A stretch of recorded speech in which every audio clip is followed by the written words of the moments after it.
All right, guys, good morning or afternoon, depending on when you logged on to complete your math assignment for today. So today we are going to be able to rewrite equations in slope-intercept form by applying inverse operations. So yesterday, we talked a lot about equations that were already written in slope-intercept form. We were able to graph those lines using the slope and the y-intercept. And we were also able to write the equation when we were only given the graph, identifying that same information. So today, the only thing we're going to do is we're going to focus on getting these equations rewritten into that y equals mx plus b format if we are presented with equations that are not already in that format. Your only assignment for today is to watch this Edpuzzle video answering the questions along the way. And then be prepared to share out any questions or things that you didn't understand when we meet tomorrow.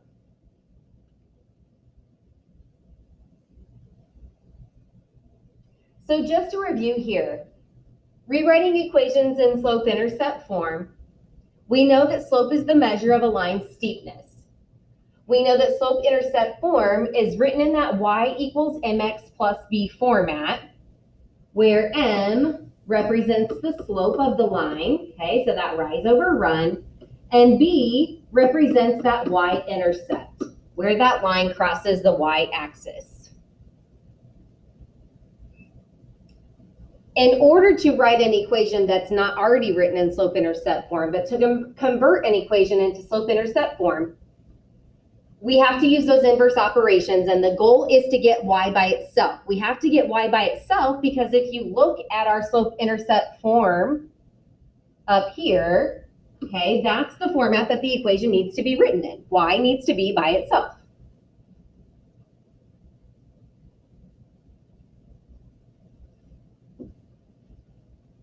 So let's do some examples here. Oops, not too far. All right, here's our first example. Rewrite the equation 4x minus 2y equals 12 in slope-intercept form.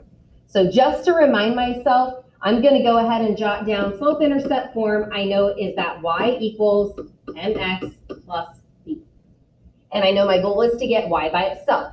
So looking at my equation here, the first thing I'm going to have to move, if I want y by itself, I need to move that 4x. So step number 1, I'm going to subtract 4x to move it to the other side.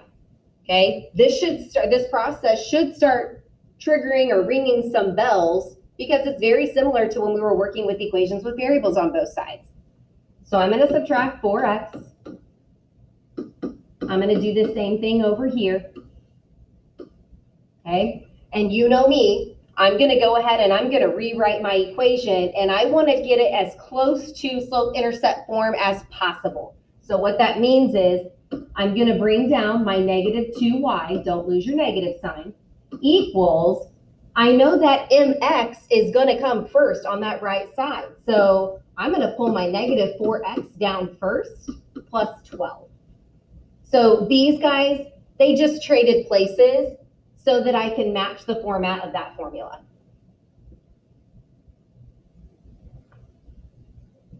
The second thing that I'm going to do in this case, well, I'm going to divide everything by that negative 2 to get y by itself. So I'm going to put the whole thing over negative 2. Okay, whatever I do to one side, I have to do it to the other. So this negative 2 divided by negative 2 is going to leave us with y. That's the goal. This negative 4 divided by negative 2 is going to give us a positive 2x plus, actually, no, that's going to be a negative. I apologize. The reason it's going to be a negative is because the 2 is negative and the 12 is positive. So positive 12 divided by negative 2 is going to give us a negative 6. And that's all we're doing. Okay, so if we're identifying the slope of this line, the slope is going to be 2, and that y-intercept, which we know is b, is going to be negative 6.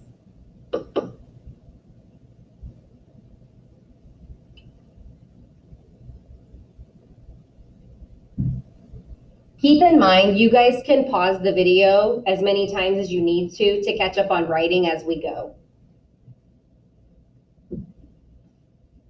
I just don't want to make a 35-minute video for those of us that don't need it. We've only got a couple more examples though. Example number 2, x minus 2y equals 2. So again, just to remind myself, I need y equals mx plus b. For number 2, the first thing I'm going to do, I have to move x to the other side. I need y by itself. Well, I'm going to do that by subtracting x.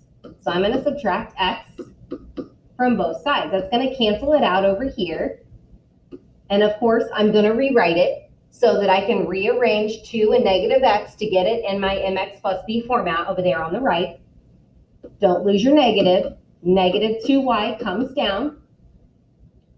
Negative x is going to pop to the front, plus 2. On the right side, all I did was have 2 and negative x flip-flop places so that it matches our format up here.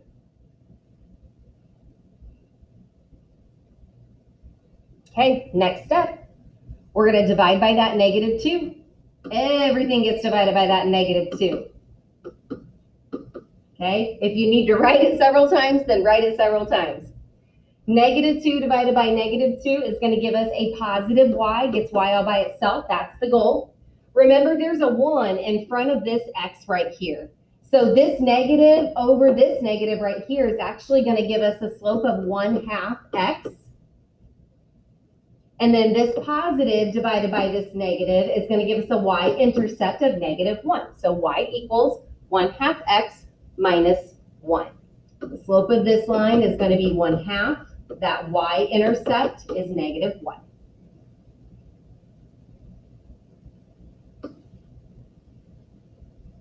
Number 3. Last one, and then I'm going to have you guys do a little reflection for me before moving forward.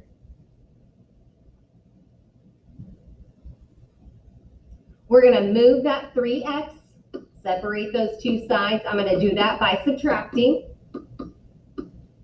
Okay, again, I don't know what the deal is with the negative 2y's, but here's another negative 2y. I'm going to drop that down. Negative 2y equals, I'm going to flip-flop these guys so they match my format up here. Negative 3x plus 12. Excuse me. Everything gets divided by that negative 2. That's going to leave me with y equals negative 3 over negative 2. Negative over negative is going to give me a positive, so the slope is going to be 3 over 2x minus this positive divided by this negative is a negative 6.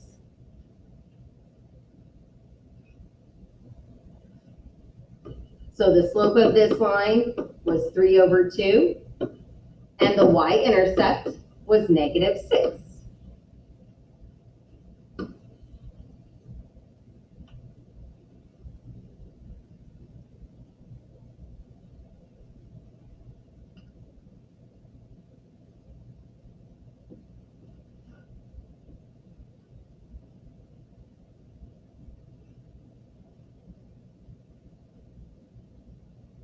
Okay, here's what I want you guys to do.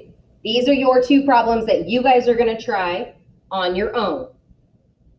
So I'm going to give you guys some time to solve these 2 problems.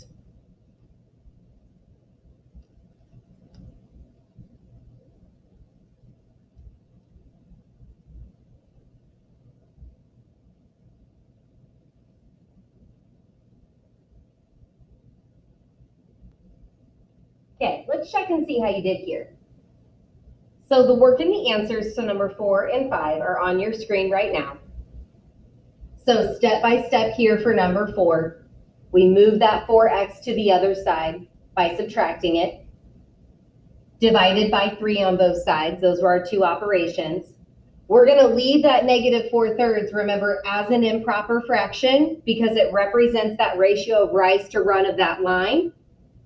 So number 4 should be written as y equals negative 4/3 x minus 6, meaning that the slope of that line is negative 4/3 and the y-intercept is negative 6. For number 5, you have 3y equals negative x. We know that there's a 1 in front of that x. The only thing that we can do is divide everything by 3 to get y by itself.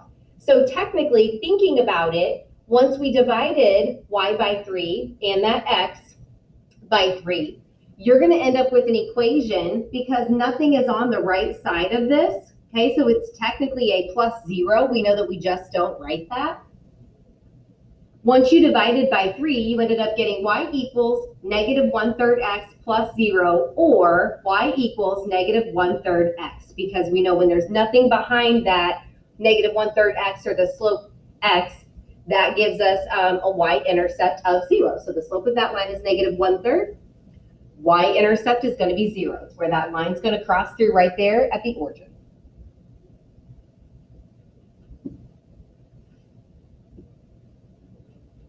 All right, guys, we're going to wrap it up for today. So what I want you to do is I just want you guys to kind of reflect on the slides that you've just seen with these problems being worked out.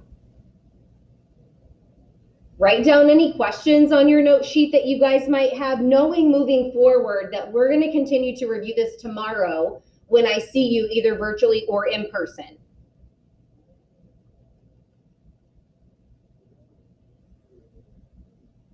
And that's all I got for today. So preview into tomorrow. I will see you tomorrow, and we will continue working with these equations and getting them in slope-intercept form.